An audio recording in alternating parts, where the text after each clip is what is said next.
Welcome students. आज हम discuss करेंगे कि सॉलिड्स की मैकेनिकल प्रॉपर्टीज़ क्या होती हैं।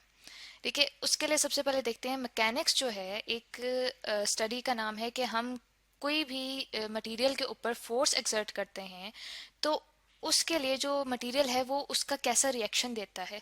जैसे कि हम देखते हैं कि घर में अगर हम लोग कोई भी रबर बैंड है, ठीक है, उसे स्ट्रेच किया है, उससे दोनों साइड से हम खींचते हैं तो वो अपने जो शेप है वो चेंज करता है। ठीक है, यानी कि जैसे अभी मैंने आपके सामने एक रबर बैंड ड्रॉ किया, ये जब इसे स्ट्रेच करेंगे तो ये लंबा हो जाएगा, लेकिन जब इसे छोड़ेंगे तो ये वापस अपनी शक्ल में वापस आ जाएगा। तो इसे हम कहते हैं इलास्टिसिटी, ये भी एक प्रॉपर्टी होगी। तो इस तरह की कोई भी प्रॉपर्टी जिसमें हम कोई फोर्स एक्सर्ट कर रहे हैं, अगर मैं इस रबर बैंड को प्रेस करूं, वो भी एक प्रॉपर्टी हमारे सामने आएगी कि जब इसमें इसको प्रेस करूंगी तो एक छोटी सी शक्ल ये इख्तियार कर लेगा। ठीक है, तो वो एक और प्रॉपर्टी आ गई। इस तरह की जो प्रॉपर्टीज होती हैं जिसमें कोई लोड या फोर्स एक्सर्ट करूं किसी मटेरियल के ऊपर, तो उसका जो रिएक्शन देगा हमारे पास मटेरियल, उसे हम कहते हैं मैकेनिकल प्रॉपर्टीज।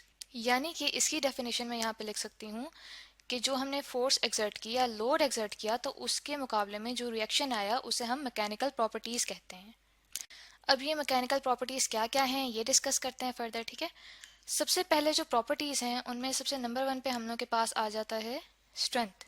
ठीक है, कि कोई भी, जैसे मैंने रबर बैंड को यहाँ पे आपके सामने स्ट्रेच किया, ठीक है, तो वो स्ट्रेच हो गया लेकिन वो ब्रेक नहीं हुआ। ठीक है, यानी कि वो टूटा नहीं है, उसने एक खास हद तक वो खींचा। अगर हाँ, एक उस खास हद से ज्यादा मैं उसे खींचूंगी, हो सकता है वो टूट जाए। तो इसे मैं कहूंगी कि उसकी जो स्ट्रेंथ थी, उसके अंदर जो ताकत थी वो उस हद तक थी, उससे आगे वो टूट गया। ठीक है, तो इसकी डेफिनेशन मैं ऐसे लिख सकती हूँ कि स्ट्रेंथ कहते हैं कि रिएक्शन अगेंस्ट ब्रेकेज, यानी कि किसी भी चीज को मैं खींचूंगी तो जहां तक वो टूटेगा नहीं, उसे मैं कहूंगी कि उसके अंदर इतना ही स्ट्रेंथ है। ठीक है, ये मैं कह सकती हूँ कि जो रबर बैंड है उसके अंदर, जैसे यहाँ पे लिख देती हूँ, रबर बैंड में हम लोग के पास उसके अंदर स्ट्रेंथ ज्यादा है। ठीक है, कि एक खास हद तक वो टूटेगा नहीं, तो मैं कहूँगी उसके अंदर स्ट्रेंथ है। लेकिन जो ग्लास है, ग्लास उतना ही उसकी स्ट्रेंथ जो है वो कम होती है हमारे पास, तो मैं कहूँगी कि उसके अंदर ताकत इतनी नहीं है, वो ब्रेक हो जाता है आराम से। जब मैं उसे प्रेस करूँ हार्डली या कहीं वो गिरे तो वो फौरन टूट जाता है। सेकेंड प्रॉपर्टी हम डिस्कस करते हैं मैकेनिकल प्रॉपर्टीज में, जो कहलाती है स्टिफनेस।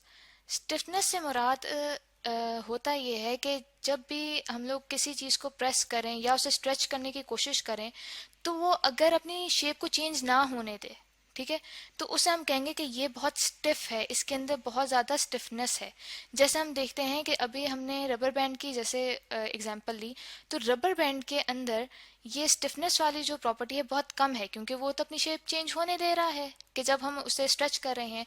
लेकिन उसी तरह अगर कोई लॉक है, कोई ताला है हमारे पास, उसे जब हम प्रेस करेंगे या उसे किसी भी तरह खींचने की कोशिश करेंगे तो वो सख्त रहेगा।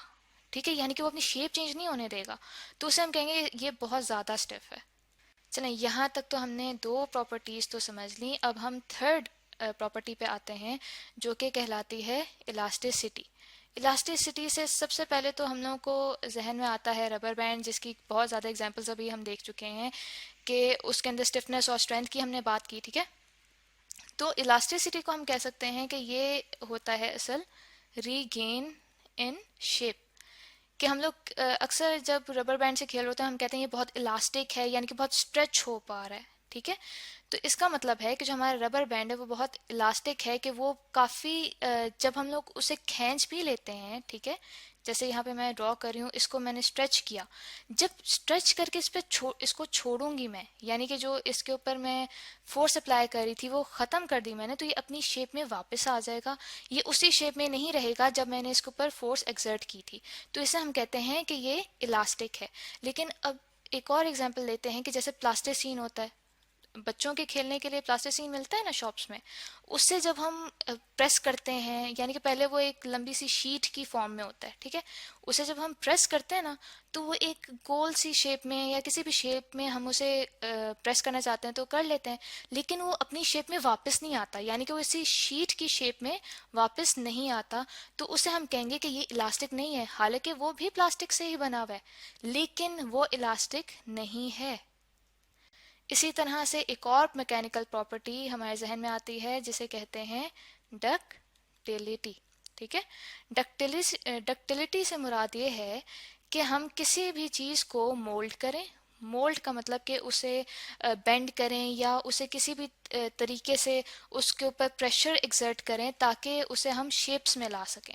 ठीक है, जैसे हम देखते हैं ना तांबे के या आयरन वगैरह के डेकोरेशन पीसेस वगैरह होते हैं, घरों में हम रखते हैं, तो वो मेटल को ही हम मोल्ड करते हैं, उससे प्रेशर देते हैं तो वो इन शेप्स में आ जाता है।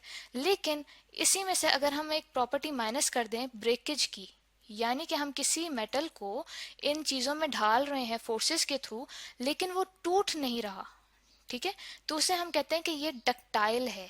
ठीक है, यानी कि इसे हम प्रेस करके, इसको फोर्स एक्सर्ट करके हम मुख्तलिफ शेप्स में इसको ढाल सकते हैं। ठीक है, जैसे अब हमने अभी रबर बैंड की एग्जांपल ली, ये रबर बैंड प्लास्टिक से बना है ना, रबर से बना है ना। ठीक है, इसका मतलब है कि जो रबर है उसे हम जो शेप्स हैं मुख्तलिफ किस्म की शेप्स में ढाल सकते हैं, तो वो डक्टाइल है। लेकिन जबकि इसी तरह से कोई बिस्किट होता है, ठीक है, बिस्किट को जब हम दोनों हाथों से लेके ब्रेक करते हैं तो वो आराम से टूट जाता है, इसका मतलब है कि वो डक्टाइल है। सॉरी, यानी कि वो डक्टाइल नहीं है। ठीक है, अब इसके बाद हम एक फिफ्थ प्रॉपर्टी पे जाते हैं जिसको कहते हैं ब्रिटलनेस।